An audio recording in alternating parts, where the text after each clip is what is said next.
ada semacam pro kontra Ya, pro kontra. Nah, kita tentunya harus lapang dada dan ketika kita mengatakan misalnya disyariatkan atau dibolehkan, ya tentu kita juga tidak boleh artinya hanya sekedar pendapat saya, tapi kita juga harus tahu dari mana dasarnya. Hadis hasan itu bisa untuk hujah atau istilahnya untuk dalil ya Pak ya. Ya. Tapi kalau untuk menentukan hukum, ya itu justru dikatakan jadi hujah untuk dalil itu untuk menentukan hukum tadi itu. Nah, jadi kanatil ansor adalah sahabat-sahabat ansor asli orang Madinah. Idza mata lahumul mayyit, apabila ada yang meninggal dunia, ikhtalafu ila qabrihi. Mereka bergantian datang ke kuburannya, yaqra'una indahul Qur'an, mereka membaca di sisinya, di dekatnya Al-Qur'an, kitab suci Al-Qur'an.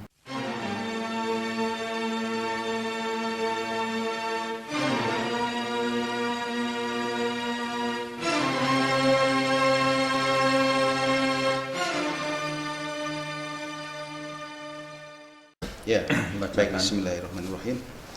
Assalamualaikum warahmatullahi wabarakatuh. Waalaikumsalam warahmatullahi wabarakatuh. Alhamdulillahirabbil alamin. Allahumma sholli ala sayidina Muhammadin wa ala alihi wa sahbihi ajmain. Amma ba'du.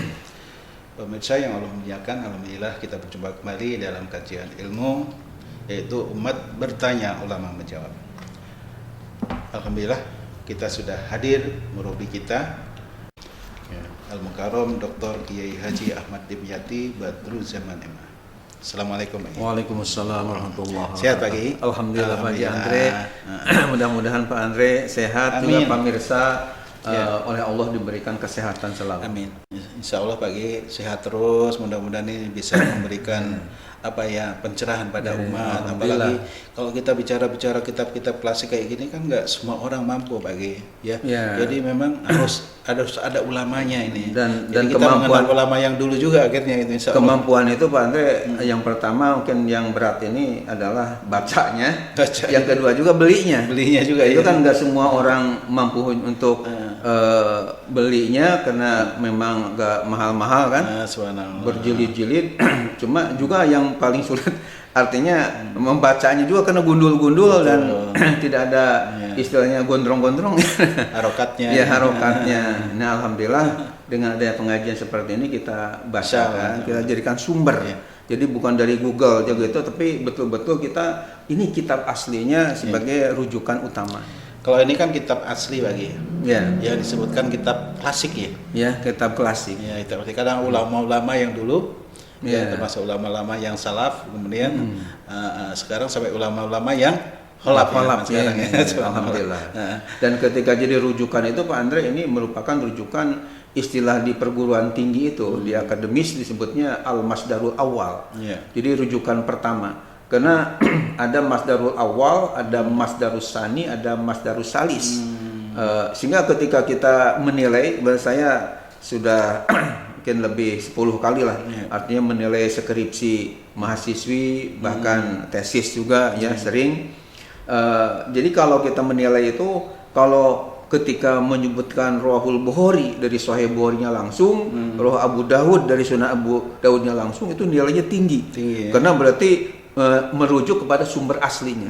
Nah, kalau Masdarus Tsani sumber yang kedua itu Pak Andre, ketika dia Rawahul Bukhari atau Rawahu Abu Dawud tapi ngambilnya di kitab hadis Riyadhus Shalihin misalnya, atau di kitab hadis Bulughul Maram, di mana kitab Riyadhus Shalihin karya Imam Nawawi atau Bulughul Maram karya Imam Ibnu Hajar Al-Asqalani sendiri ngambilnya di kitab asli ini. Aslinya ya. Berarti kalau kita merujuk ke kitab Riyadhus Shalihin atau Bulughul Maram bukan tidak boleh, cuma nilainya menjadi lebih rendah. Lebih rendah lagi Masdarus Salis sumber yang ketiga, ketika ngambilnya itu dari bukan kitab hadis. Kalau Riyadhus Shalihin kan masih kitab hadis, Bulughul Maram kitab hadis, tapi ngambilnya di Al-Kabair misalnya, kitab tasawuf atau di kitab Ihya misalnya, kitab cenderung kepada tasawuf misalnya, banyak hadis-hadis, itu lebih rendah lagi disebutnya sumber yang ketiga. Apalagi ngambilnya di terjemahan. Sudah lebih rendah lagi ya. Nah, ini alhamdulillah kalau kita ini bisa dikatakan sumber yang tertinggi. Kitab juga ternyata ada derajatnya ada juga. Derajatnya. Tidak, bukan sebutannya aja. Kitab ada derajatnya juga ya. Makanya ketika kita di perguruan tinggi kan, ketika menulis dilatih, ketika S1 namanya membuat skripsi, ketika S2 membuat tesis, ketika S3 doktor ini membuat disertasi. Nah itu rujukan-rujukan seperti ini sangat penting. Dan saya lihat Pak Kiai, waktu Pak Kiai nyusun umat bertanya ulama menjawab ini juga, saya lihat bukan sekedar disusun atau pendapat tafsirnya Pak Kiai sendiri, tapi ternyata ada rujukan semua ya. Setiap pertanyaan ada rujukan semua, dalil-dalilnya semua ya. Jadi ketika kita menyebutkan suatu permasalahan, ya katakanlah sekarang misalnya Pak Andre membaca Al-Quran dekat kuburan misalnya. Nah rujukannya itu kurang lebih ada kitab-kitab semacam ini. 7 ya? 2, 3, 4, 5, 6 ya ada 7 kitab. Baik Pak Kiai. Selain kita membahas kitab Pak Kiai, saya jadi ingat episode yang lalu Pak Kiai. Kan kita pernah menginformasikan masalah madu waktu itu ya. Di pondok pesantren ini kan pernah produksi madu ya. Ini masih ada stok nggak kok diem-diem aja nih sekarang? Jadi alhamdulillah ada pemirsa yang bertanya nih madunya masih ada nggak dia? Sekalian juga mungkin saya nyapa pemirsa. Assalamualaikum warahmatullahi wabarakatuh. Waalaikumsalam warahmatullahi wabarakatuh. Alhamdulillah wahdah wassalatu wassalamu ala man la nabiyya ba'dah wa ala alihi wa sahbihi wa wala wala haula wala quwata illa billah amma ba'du. Pak Haji Andre yang saya hormati, pemirsa yang beriman dan yang saya banggakan, mudah-mudahan semuanya oleh Allah Subhanahu wa taala dimudahkan segala usahanya. Amin, dan yang sakit mudah-mudahan diangkat penyakitnya. Amin. Yang meninggal dunia mudah-mudahan dijadikan husnul khatimah, putra-putrinya soleh solihah. Amin. Dan wafat pun nanti kita dalam keadaan husnul khatimah. Amin ya Allah ya rabbal alamin. Selanjutnya kaitan dengan masalah madu, ingat kepada Bapak Camat Anwar Nasihin ya. Jadi Pak Camat Tapos, Camat Tapos nih, kebetulan kami belum lama ini ada silaturahmi di Tapos, ketemu dengan beliau, dan rupanya channel kita, YouTube kita ini oleh beliau ya sudah beliau melihat juga ya? Dilihat, ditonton istilahnya, dan alhamdulillah saya dari beliau dikemukakan bahwa katanya kami juga sudah men-share ke warga, dan kata beliau alhamdulillah dapat tanggapan yang sangat bagus. Alhamdulillah. Di tengah-tengah masyarakat itu dengan adanya katakanlah kajian online seperti ini oleh Pak Camat itu. Oleh Pak Camat ya dikemukakan, bahkan di-share ke warganya ya. Insya Allah jadi wasilah ibadah kami ya ucapkan terima kasih kepada Pak Camat Anwar Nasihin, Kecamatan Tapos ya Depok ini. Dan sekaligus juga beliau katanya tertarik dengan madu. Dengan madu ya. Beliau menanya bagaimana, katanya kalau kami ingin membelinya di mana gitu, madu Adiba tadi. Berarti channelnya dilihat pas madu itu juga Pak? Ya, pas madu juga rupanya dilihat ya, madu Adiba ini. Jadi Adiba ini Pak Andre sudah dikemukakan bahwa ya mungkin ada kaitan dengan madu kaitan dengan Adiba ya, terdidik tadi. Juga ya sebenarnya ada cucu saya namanya Adiba juga. Adiba juga. Ya. Tapi ada brand image Nah, juga ya. Adiba singkatan Ahmad Dimyati Badruzzaman. Jadi ada 3 fungsi ya. Ada 3 fungsi namanya. Ada ada pendidikan, kemudian untuk cucu juga, kemudian untuk kiainya juga. Dan di dalam madu itu ada ya dikemukakan ya saya fotonya, kemudian ada dikemukakan bahwa katakanlah sebagian ini untuk membantu para pesantren dan anak yatim. Nah, sehingga ketika Pak Camat atau yang lain-lainnya tertarik ya dengan madu dari Pondok Pesantren Modern Darus Sholihin ini, berarti sudah ikut membantu pesantren dan anak yatim. Jadi dengan wasilah membeli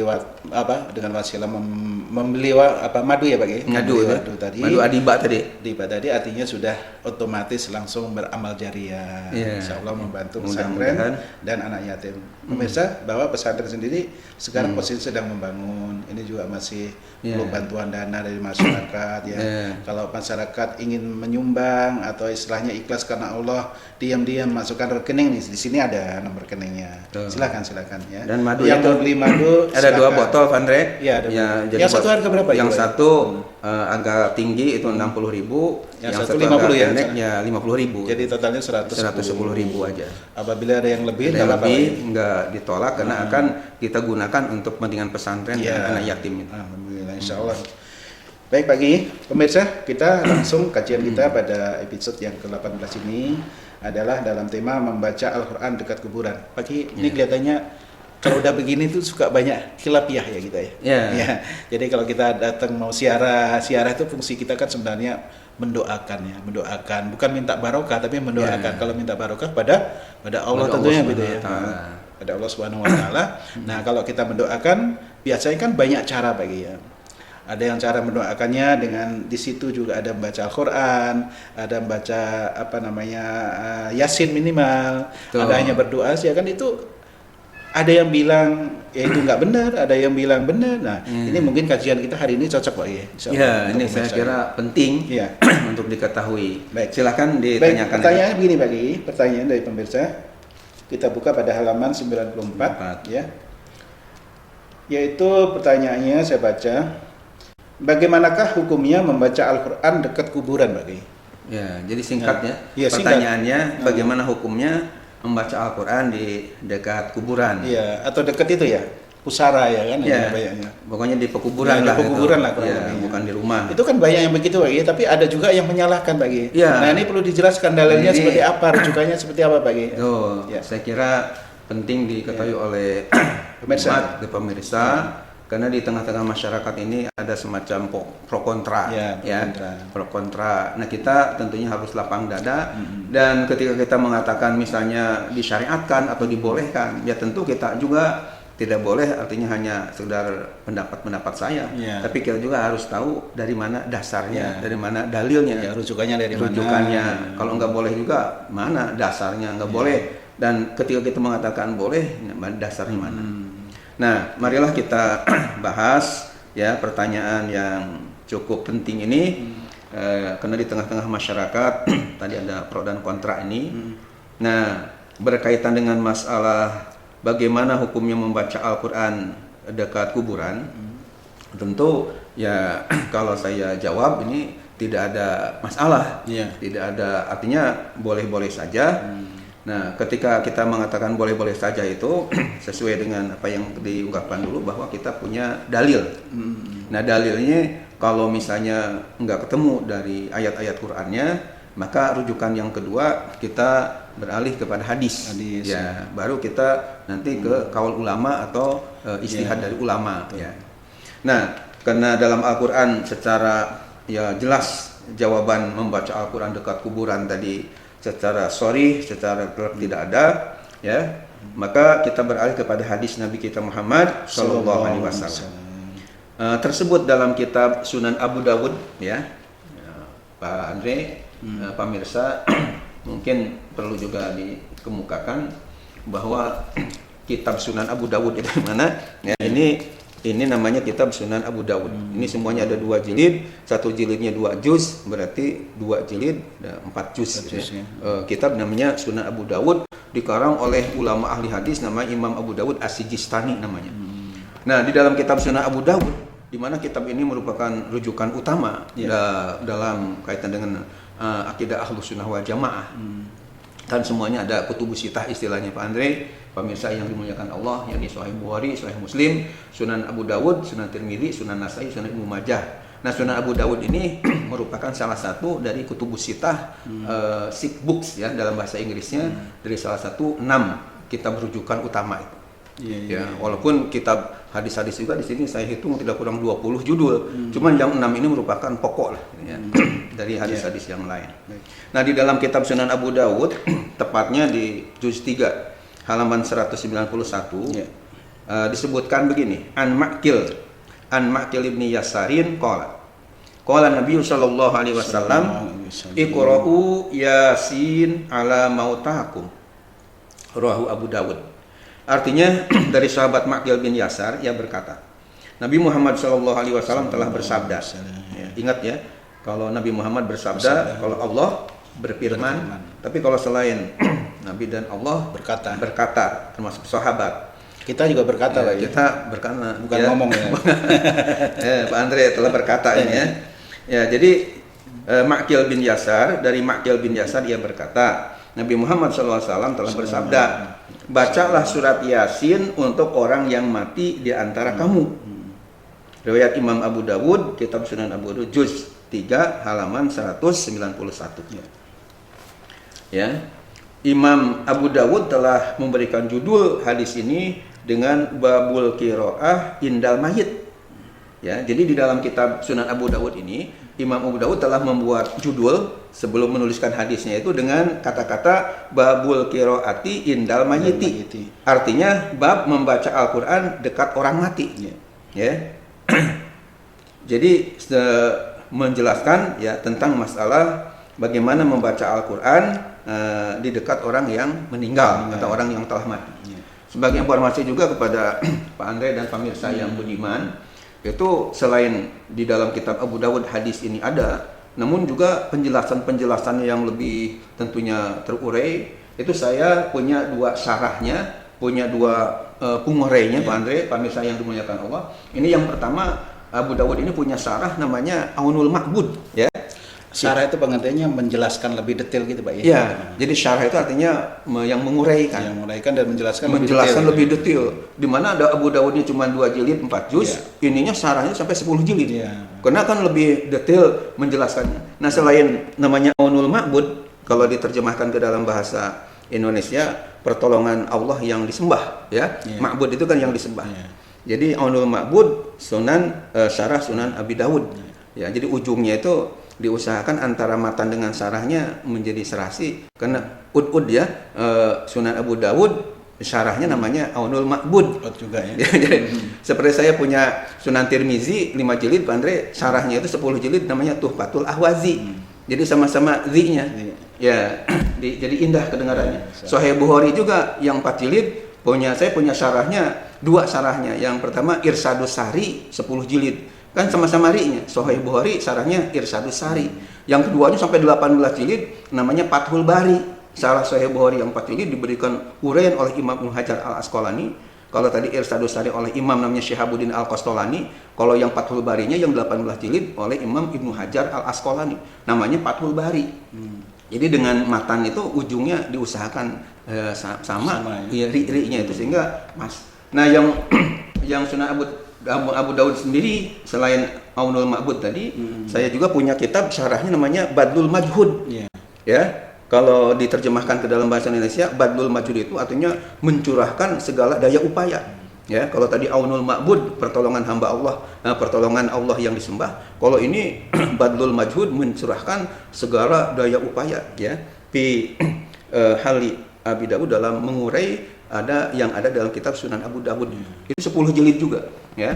Kalau yang ini Aunul Ma'bud karya Syekh namanya itu Syekh Syamsul Haq Al-Azim Abadi, ya, Abu Thayyib Syamsul Haq Al-Azim Abadi. Yang kalau yang Badlul Majhud karya Syekh Khalil bin Ahmad As-Saharon Puri. Itu nama ulama ahli hadis. Nah, jadi hadis yang kita bacakan dalam Sunan Abu Dawud ini di 2 kitab syarah ini jelas diurai. Nah, kemudian setelah dijelaskan tadi bahwa Rasulullah bersabda, Iqra'u Yasin ala mautakum, bacalah oleh kalian surah Yasin atas orang-orang yang mati di antara kamu, ya, orang yang meninggal di antara kamu. Kemudian di sini dikemukakan sehubungan dengan hadis tersebut, seorang ulama besar, ya, yang bernama Imam Muhammad bin Ali Asy-Syaukani berkata, wa huwa hadisun hasanun wala farqa baina tilawati Yasin minal jama'atil hadirin indal mayyiti au ala qabrihi wa baina tilawati jami'il qur'ani au ba'dihi limayyitin fi masjidihi au baitihi. Ya, ini bisa dibaca dalam kitab namanya Az-Zahirah As-Saminah halaman 43. Artinya hadis ini derajatnya hasan. Tidak ada bedanya antara bacaan Yasin dari jamaah yang hadir dekat orang mati atau di atas kuburnya dengan membaca seluruh ayat Al-Quran atau sebagiannya bagi orang mati di masjid atau di rumah. Ya, jadi sekali lagi hadis ini derajatnya adalah derajat hasan. Tidak ada bedanya antara bacaan Yasin dari jamaah yang hadir dekat orang yang sudah meninggal atau di atas kuburnya dengan membaca seluruh ayat Al-Quran atau sebagiannya bagi orang yang mati tersebut di masjid atau di rumah, sama aja. Artinya diperintahkan oleh Rasulullah dan tentunya pahalanya akan sampai kepada yang meninggal yang sudah ada di dalam kuburnya baik itu. di lokasi maupun di rumah maupun di masjid jadi sama Pak. Jadi sama. Dan hadis tadi itu menurut Asy-Syaukani ya, yang saya kutip dari kitab namanya Ad-Dhahiratus Saminah ya, itu ternyata derajatnya derajat hasan. Derajat hasan itu mungkin Pak Andre dan pemirsa yang budiman yang saya muliakan ada yang masih belum paham begitu jelas, jadi saya jelaskan ya. Alhamdulillah saya kuliah kalau S1 tafsir hadis ya. Kalau S1 itu di Fakultas Syariah di PT IKI Jakarta, kalau S2 di Institut Ilmu Al-Quran IKI Jakarta jurusan Ulumul Quran Ulumul Hadis. Nah, sementara untuk itu gelar MA ya, kalau gelar doktor di UIN Syarif Hidayatullah Jakarta ya, konsentrasinya tafsir hadis. Tafsir hadis. Ya, jadi ya di bidang tafsir juga ada hadis juga. Nah, di dalam kajian ulumul hadis itu jadi hadis itu ada hadis sahih, ya ada hadis hasan, ada hadis dhaif, ada hadis maudhu, bahkan ada istilah-istilah yang lainnya, ada mutawatir, ada hadis ahad dan yang lainnya banyak. Nah, mungkin karena ini masalah kita hadis hasan tadi, apa sih pengertian hadis hasan? Jadi saya sedikit kemukakan tingkatannya dari mana? Jadi hadis hasan itu kalau dilihat dari segi bahasa atau artinya hasan itu bagus. Jadi hadis hasan artinya hadis yang bagus, ya. Nah, pengertian hadis yang bagus itu adalah ya hadis ini adalah derajatnya di bawah sahih, di atas dhaif ya. Ya. Dan sepakat ya ulama kalau kita baca ya, kitab ulumul hadis seperti Manhaj Zawin Nadhar atau misalnya kitab Tadribur Rawi karya Asyuti ini. Kalau Manhaj Zawin Nadhar ya, Manhaj Zawin Nadhar karya ulama namanya Syekh Mahfud bin Abdullah At-Tirmizi. Jadi seorang ulama dari Jawa Timur, dari Termas ya, Pacitan, tapi beliau mukim di Mekah ngarang kitab namanya Manhaj Zawin Nadhar. Kemudian ya ada kitab lagi namanya Nukhbatul Fikar ya, karya Imam Ibnu Hajar Al-Asqalani. Jadi selain mengarang Bulughul Maram min Adillatil Ahkam atau Fathul Bari tadi, Imam Ibnu Hajar Al-Asqalani juga mengarang kitab namanya Nukhbatul Fikar ya, fi mustalah ahli al-asar, jadi khusus masalah ulumul hadis. Kemudian ada lagi yang sekarang beredar, bahkan kita miliki ada seorang ulama pakar hadis namanya Dr. Mahmud At-Tohan dari Kuwait, itu mengarang kitab hadis dan kitabnya diterbitkan sehingga menyebar sampai ke Indonesia. Nama kitab hadisnya, nama kitabnya adalah Taisirul Mustalahil Hadis, memudahkan ilmu mustalahul hadis. Nah, di dalam kitab-kitab yang saya baca sebutkan tadi dijelaskan bahwa kita hadis derajat hasan ini ulama telah sepakat ya, jumhur ulama ini telah ya katakanlah sepakat tentang bolehnya untuk dijadikan hujah, bolehnya untuk dijadikan istilahnya dalil, karena bukan hadis dhaif ya. Kalau hadis dhaif memang banyak ulama yang tidak membolehkan, khususnya dalam masalah hukum. Tapi kalau masalah fadhailul amal kan hadis dhaif juga banyak yang mengamalkan. Tapi kalau yang hadis hasan ini karena derajatnya di atas dhaif, walaupun tidak sampai ke sahih, itu tetap diamalkan atau dijadikan hujah, dijadikan dalil dalam agama. Nah, jadi menurut keterangan Imam Asy-Syaukani, seorang ulama ahli hadis terkenal yang mengarang kitab Nailul Autor Syarah Muntaqal Akhbar, yang sampai saya miliki itu sampai 5 jilid tebal-tebal ya, yang satu jilidnya kayak Kamus Al-Munjid seperti itu. Nah, beliau mengatakan ini derajatnya adalah hasan. Dan perintah tadi walaupun disebutnya Iqra'u Yasin, bacalah Yasin ya, akan tapi bisa aja katakanlah ayat Al-Quran mau sebagiannya maupun keseluruhannya di dekat orang yang meninggal atau di rumah atau di masjid, silahkan, atau di kuburan, makanya di sini dikatakan kan au ala qabrihi, atau di atas ya kuburannya itu dipersilahkan. Kaki kan hadis hasan itu bisa untuk hujah atau istilahnya untuk dalil ya Pak ya. Ya. Tapi kalau untuk menentukan hukum, ya itu justru dikatakan jadi hujah untuk dalil itu untuk menentukan hukum tadi itu. Iya. Jadi maksud saya hukum kayak najis atau enggak atau. Ya, itu boleh. Boleh. Artinya boleh menggunakan ya hadis hasan ini. Ya. Jadi bukan sahih aja ya, bukan ya? Iya, jadi selain sahih itu ya hadis hasan termasuk yang jadikan hujah Jadi mirip pokoknya dengan hadis sahih aja. Sahih ya. Jadi dijadikan atau bisa digunakan untuk menjadi hujah. Kecuali hadis doib. Nah, kecuali hadis doib, apalagi misalnya hadis maudhu itu mah sudah tidak. Kalau maudhu sendiri kan mengada-ngada lah, ya, yaitu tidak bisa sama sekali. Berarti tingkatannya apa lagi? Tingkatan hadis itu kalau dikasih tingkatan dari bawah, derajatnya itu dari maudhu, doib, kemudian hasan, sahih sampai mutawatir. Ya. Itu ya. Ya, mutawatir sendiri Pak Andre sebenarnya kebalikan dari ahad.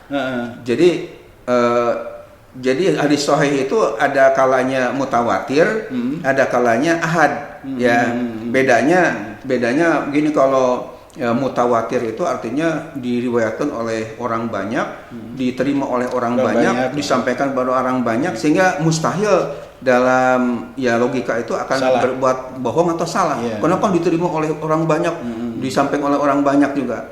Nah, kalau ahad itu ya dia hanya individual, diterima oleh orangnya sedikit, diterima oleh orang sedikit, tapi persyaratan untuk menjadi sahih tadi terpenuhi. Itu namanya hadis sahih juga. Cuma kalau yang diriwayatkan oleh orang banyak namanya mutawatir. Kalau orang yang istilahnya sedikit sehingga menjadi hadis ahad gitu, bedanya. Nah, mungkin supaya lebih mantap lagi saya kemukakan kitabnya atau rujukannya. Ini ada dalam kitab Al-Adhkar karya Imam Nawawi, tepatnya pada halaman 7. Jadi beliau berkata begini, Imam Nawawi berkata, qalal ulama minal muhaddisin wal fuqaha'i wa ghairihim yajuzu wa yustahabul amal fil fadail wa targhib wa tarhib bil hadisid dha'ifi ma lam yakun mawdu'an wa ammal ahkamu kal halali wal harami wal bai'i wan nikahi wat talaqi wa ghairi zalika fala yu'malu fiha illa bil hadisis sahihi awil hasani. Kurang lebih artinya begini. Qalal ulama, para ulama telah berkata, minal muhaddisin wal fuqaha wa ghairihim, baik dari kalangan ulama ahli hadis, dari ulama ahli fikih dan yang selain mereka, ya juzu, boleh, wa yustahabu, dan disunatkan al-amalu, mengamalkan atau beramal fil fadhaili, dalam hal-hal yang berkaitan dengan fadilah-fadilah, keutamaan-keutamaan, wa targibi, dan targib itu artinya yang memberikan semangat untuk kita semangat ibadah, wa tarhibi, dan sesuatu yang menakutkan kalau kita berbuat hal-hal yang maksiat kepada Allah, maka siksaannya begini-begini, itu namanya tarhib. Dengan apa? Bil hadis dha'ifi, dengan menggunakan hadis dhaif. Malam yakun maudhu'an, selama hadisnya itu tidak sampai kepada maudhu atau hadis palsu. Tapi kalau hadisnya dhaif itu masih boleh untuk diamalkan. Kemudian wa amal ahkamu kal halal wal haram, adapun menyangkut masalah hukum-hukum seperti ini halal, ini haram, wal bai', masalah jual beli, wa nikah, masalah pernikahan, wa tolak, masalah perceraian, wa ghairi zalika, dan yang lain-lainnya, fala yu'malu fiha illa bil hadisis sahihi awil hasani. Maka tidak boleh diamalkan padanya, artinya tidak boleh berhujah illa bil hadis sahihi awil hasani, kecuali dengan hadis sahih atau hasan.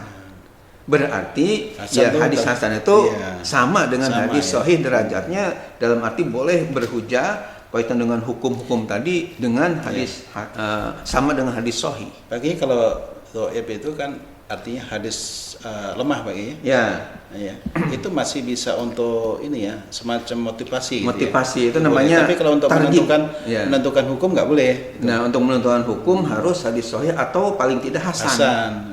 Itu makanya hasan ini termasuk yang bisa dijadikan hujah dalam berhukum tadi, menentukan hukum. Baik, lanjut lagi. Nah, kemudian kita lanjutkan lebih gamblang lagi. Imam Nawawi dalam kitabnya Al-Azkar, nama lengkapnya Al-Azkar Al-Muntakhobah min Kalam Sayyidil Abror. Jadi zikir-zikir yang diambil, yang dipilih daripada sabda-sabda, ucapan-ucapan Sayyidil Abror, itu artinya tokohnya atau penghulunya segala orang-orang baik, ya maksudnya Nabi kita Muhammad SAW.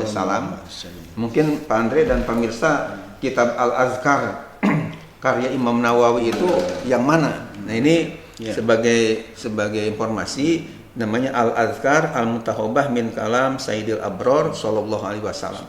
Ini karya Imam Nawawi satu jilid ya, Al-Azkar ini.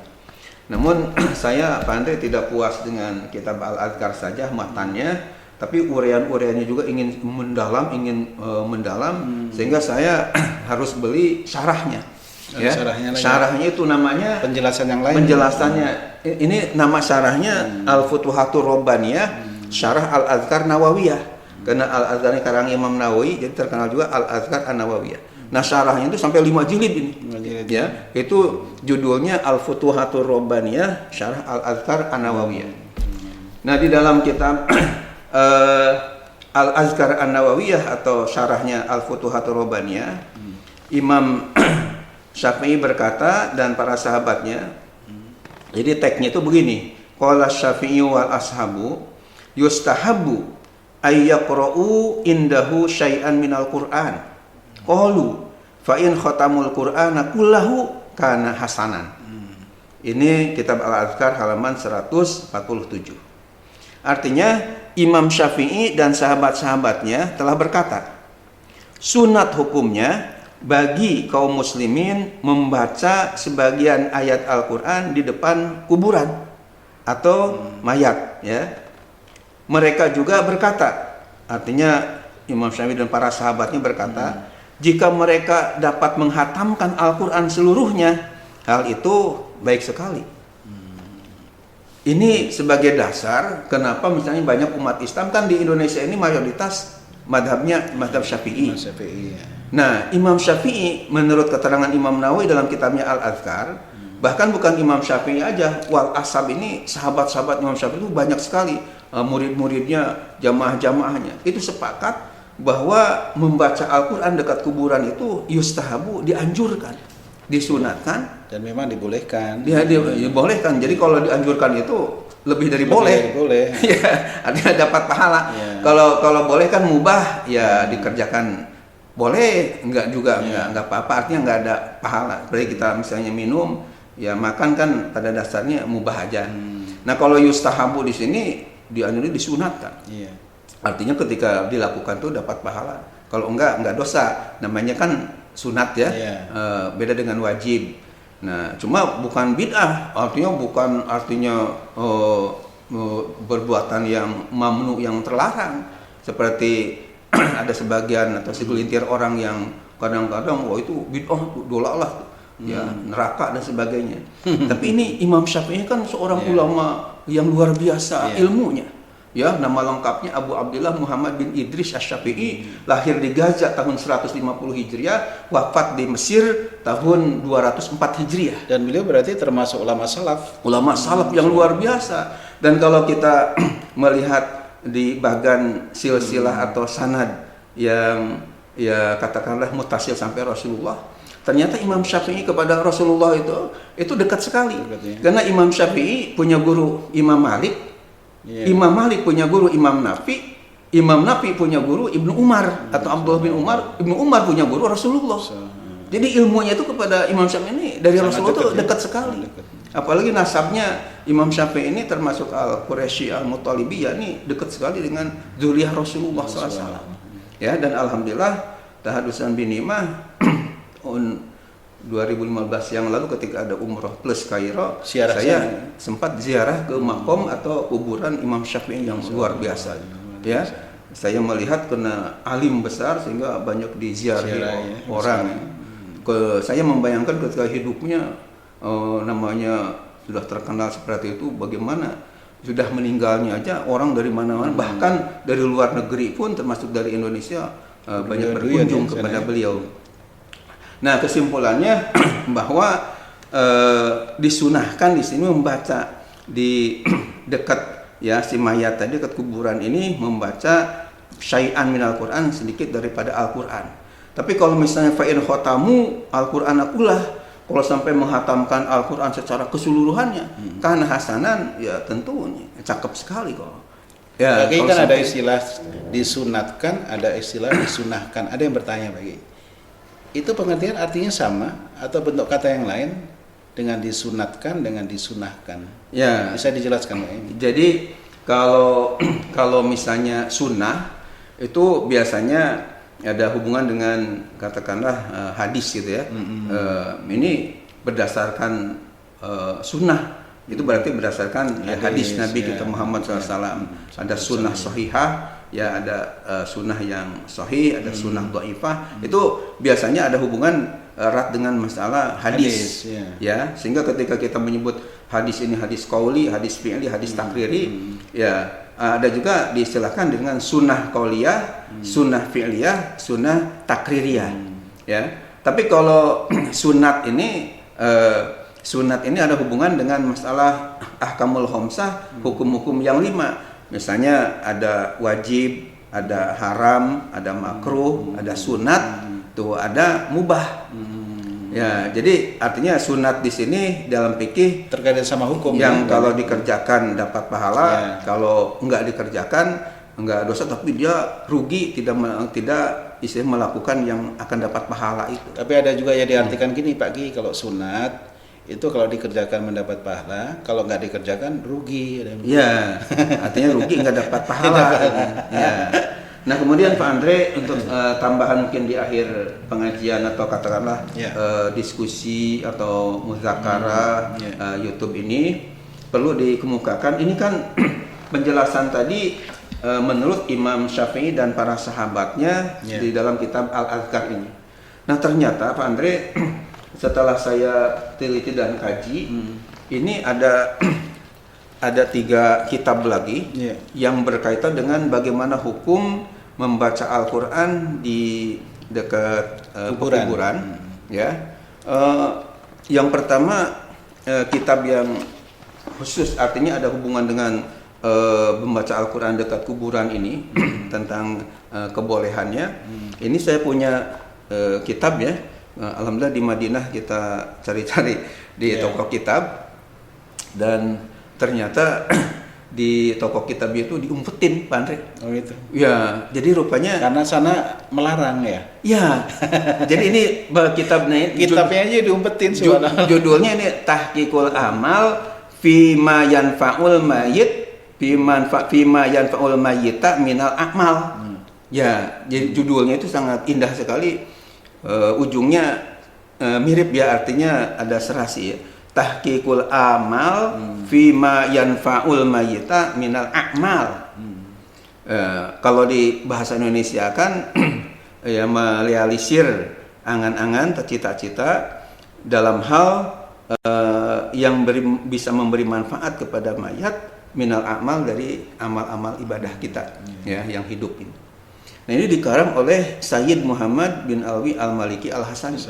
Memang Sayyid Al-Maliki ini ya masih saudara dengan yang Pak Andre akrab itu, Syekh Abbas ya. Al-Maliki. Nah karena pahamnya beliau ini pahamnya sama dengan kita, karena ya jadi artinya Al-Sunnah wal Jamaah mungkin Nahdiyah ya. Jadi sementara kan di sana dari mazhab Hambali.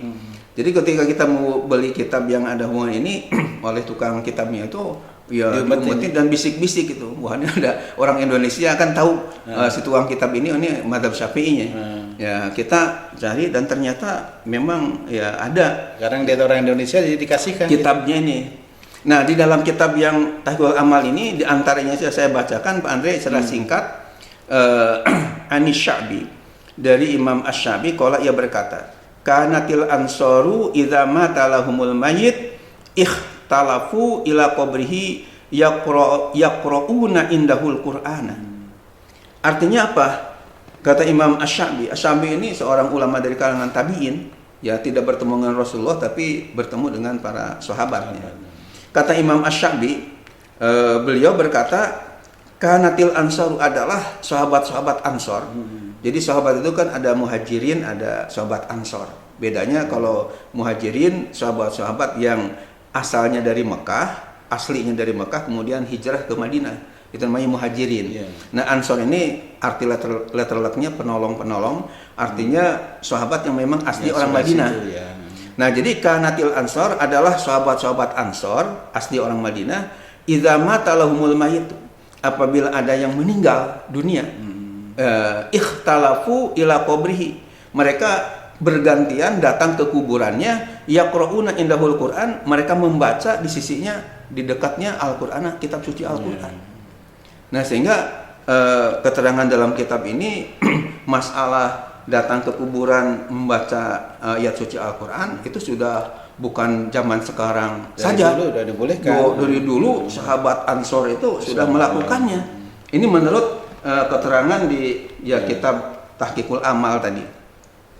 Nah, kemudian Pak Andre ada lagi kitab yang saya punya, bahkan ini langsung dari Mesir ya, dikirim dari Mesir ke Depok ya, ke perpustakaan saya.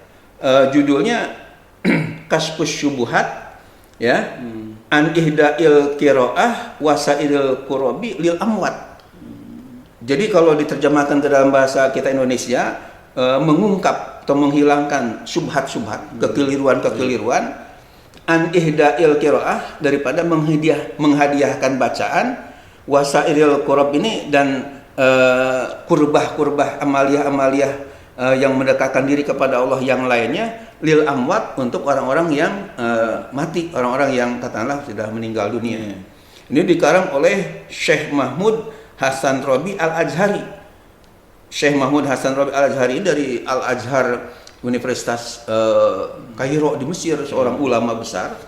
Beliau di dalam kitabnya ini, saya lihat di sini ya, ternyata mengungkapkan ya tentang artinya bolehnya bahwa kita untuk membaca istilahnya Al-Quran di dekat kuburan ya, dekat pekuburan ini ya, sebagai ya katakanlah itu amaliyah dari ya, umat Islam ya kepada orang yang sudah meninggal dunia. Itu sebagai dalil atau dasar daripada ya keterangan-keterangan yang sudah dikemukakan oleh para ulama.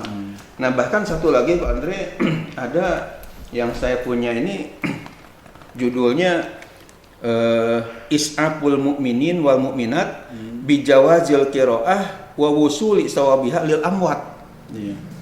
Kalau diterjemahkan ke dalam bahasa Indonesia, Is'aful Mu'minin wal Mu'minat ya, membantu kepada orang-orang yang beriman, laki-laki yang beriman, wal mu'minat, dan perempuan-perempuan yang beriman. Ya, membantu penjelasan gitu, membantu menjelaskan bijawazil qiraah, dengan bolehnya membaca Al-Qur'an, wa wusuli sawabiha lil amwat, dan sampai pahalanya bagi orang-orang yang sudah meninggal. Nah, di dalam kitabnya ini dibahas bukan hanya dari kalangan madhab Syafi'i saja yang membolehkan istilahnya membaca Al-Quran di dekat kuburan, hukumnya sunat tadi. Ternyata di sini dibahas hukum qiraatil Quran alal qabri fi mu'tamadil mazahibil arba'ah. Jadi hukum membaca Al-Quran di atas kuburan ya, menurut mu'tamad itu artinya kaul yang bisa dipegang, artinya pendapat yang kuat dalam madhab yang 4. Artinya madhab Hanafi, kemudian madhab Maliki, kemudian madhab Syafi'i, dan madhab Hambali itu sendiri. Di sini dengan kitab-kitabnya rujukannya sangat jelas sekali bahwa bukan hanya dalam madhab Syafi'i saja seperti yang dikemukakan oleh Imam Nawawi dalam kitabnya Al-Adhkar Al-Muntakhabah min Kalam Sayyidil Abror yang sudah dibacakan tadi. Ternyata ada kitab lain menurut ya kitab ini ya, yang dikarang oleh Al-Alamah Muhammad Al-Arabi Al-Maliki ini, ternyata dari madhab yang 4 pun ya, yakni madhab Hanafi, Maliki, Syafi'i, Hambali, sama membolehkan tentang membaca Quran di dekat kuburan tadi untuk yang meninggal. Bahkan di sini wa wusuli sawabiha lil amwat, dan akan sampainya pahala kepada yang meninggal tadi. Sudah meninggal. Itu. Makanya kesimpulannya Pak Andre ya, kalau dibaca ini mungkin seharian tidak tamat ya, karena banyak sekali argumen-argumen kitab-kitabnya. Namun bisa disimpulkan bahwa ternyata setelah kita kaji lebih mendalam tentang hukum umat Islam atau orang membaca Al-Quran di dekat kuburan itu, ternyata berdasarkan hadis Nabi riwayat Imam Abu Dawud tadi, dan diberikan syarah uraian untuk Sunan Abu Dawud ini minimal ada 2 pensyarahnya, namanya yang pertama kitab Aunul Ma'bud yang dikarang oleh Imam Abu Thayyib, namanya Syamsul Haq Al-Azim Abadi, dan yang kedua kitab Badlul Majhud yang dikarang oleh Imam Khalil bin Ahmad As-Saharanpuri, namanya 10 jilid itu kita bisa baca dengan mendalam, ditambah lagi dengan kitab-kitab yang 3 macam tadi. Yang pertama Tahqiqul Amal fi ma yanfa'ul mayyit minal a'mal, ditambah lagi Kashfus Syubuhat an Ihda'il Qiraah was'il Qurab lil Amwat, dan terakhir Is'aful Mu'minin wal Mu'minat bijawazil Qiraah wa wusuli sawabiha lil Amwat, dan merupakan madhab yang 4 itu sepakat, artinya sama-sama berpendapat bahwa boleh kita membaca Al-Quran dekat kuburan dan hadiahkan pahalanya untuk yang sudah meninggal tadi, dengan tidak ada perbedaan pendapat di kalangan ulama-ulama yang saya baca di dalam kitab ini. Ya, baik Pak Kiai, terima kasih penjelasannya. Tapi kalau memang ada umat sekarang ada berbeda pendapat, itu sebaiknya ya sudah kita berlapang dada, jangan nggak usah menghujat sama orang yang yakin dengan dari guru kita yang sudah menjelaskan seperti ini. Ya, jadi artinya karena saya juga sebagai ketua umum Majelis Ulama Indonesia Kota Depok, mungkin karena di dalamnya banyak juga organisasi, mungkin ada yang punya pandangan beda, yaitu tidak masalah, silahkan aja. Artinya kita tidak boleh memaksakan pendapat orang, kalau memang punya pandangan begitu ya silahkan. Cuma ketika ada orang lain punya pandangan bahwa boleh, bahkan dianjurkan, pahalanya sampai, tolong jangan juga dicela. Apalagi sampai dihujat, bid'ahkan, apalagi sampai dolalah, disesat-sesatkan, masuk neraka. Ini kan menurut saya nggak fair, nggak baik. Dan ketika kita menyebutkan bahwa ini dianjurkan, ini disunahkan, kan nggak hanya sekedar ngomong doang. Ada dasarnya. Ada hadisnya, ada kitabnya, dan kitab ulama-ulama besar, Jangan sampai istilahnya baru ngaji Iqra jilid 2 sudah punya fatwa yang menyalahkan orang yang sudah ulama besar kayak Imam Syafi'i yang mustahil diakui oleh dunia, kok disalahkan atau dikatakan ahli neraka. Itu kan menurut saya nggak bagus. Nah, oleh karena itu kalau ini dipandang masalah khilafiyah, perbedaan pandangan, ya kita harus berlapang dada sesuai dengan istilahnya semboyan Majelis Ulama Indonesia. Majelis Ulama Indonesia, yakni mari bersatu dalam akidah, mari berjamaah dalam ibadah, dan mari bertoleransi dalam masalah khilafiyah. Itu jadi kita berlapang dada, insya Allah menjadi damai. Ukhuwah Islamiyah kita tetap jaga, walaupun mungkin dalam masalah istilahnya khilafiyah berbeda, bahkan ada pilkada beda pandangan, tapi kita tetap ukhuwah Islamiyah harus dijaga, bersatu. Nggak boleh kita bergontok-gontokan, bermusuh-musuhan, karena itu nggak perlu, dan itu akan melemahkan kaitan dengan umat Islam itu sendiri. Ingat pepatah klasik dalam bahasa Arab, Pak Andre dan pemirsa, yang menyatakan al-ittihadu quwwatun wa tafarruqu du'fun. Bahkan saya baca dalam bahasa Kulon, bahasa orang Barat mengatakan united we stand, divided we fall. Bersatu kita teguh, bercerai-berai bukan kawin lagi, tapi justru akan runtuh, meruntuhkan. Akan jadi meruntuhkan, jadi kecil nantinya. Jadi kecil, kena tercabik-cabik nanti akan menjadi lemah. Maka Allah karena itu tetap kita harus bersatu, ukhuwah Islamiyah dijaga, walaupun masalah khilafiyah ini ada perbedaan pandangan, nggak apa-apa. Jadi jangan sampai kita justru saling ejek, saling menjelekan, padahal kita pun masing-masing kan punya dasar. Itu yang dan kita ketika mengungkapkan ini ada kitabnya, dan kita bukan dari Google lagi. Ini betul-betul kitab asli. Ngajinya dari kitab aslinya. Dari kitab aslinya, ulamanya juga jelas. Apalagi dari Mekah, dari Madinah, dari Mesir, dari Al Azhar, yang tentunya keilmuannya sudah tidak diragukan. Baik, terima kasih Pak Kiai atas kajiannya. Mudah-mudahan ini umat bisa tercerahkan ya. Amin ya Allah Apa ya yang Rabbal selama alamin. ini menjadi pertanyaan Mudah-mudahan. ini sudah dijawab oleh ulama kita, insya Allah juga dengan rujukan-rujukannya. Ya. Mudah-mudahan ini pemirsa bermanfaat semua ya, insya Allah. Dan yang insya Allah. Amin. yang perlu buku tadi bisa bisa pesan, share, bisa di alamat. dan perlu madu juga supaya Boleh. sehat jasmaninya, boleh juga ya, Ya. seperti Pak Camat yang di Tapos tadi, Insya Allah, insya Allah Pak Kiai. kita akan kirimin. Amin. Baik pemirsa, kurang lebihnya mohon maaf lahir batin. Wassalamualaikum warahmatullahi wabarakatuh. Waalaikumsalam warahmatullahi wabarakatuh.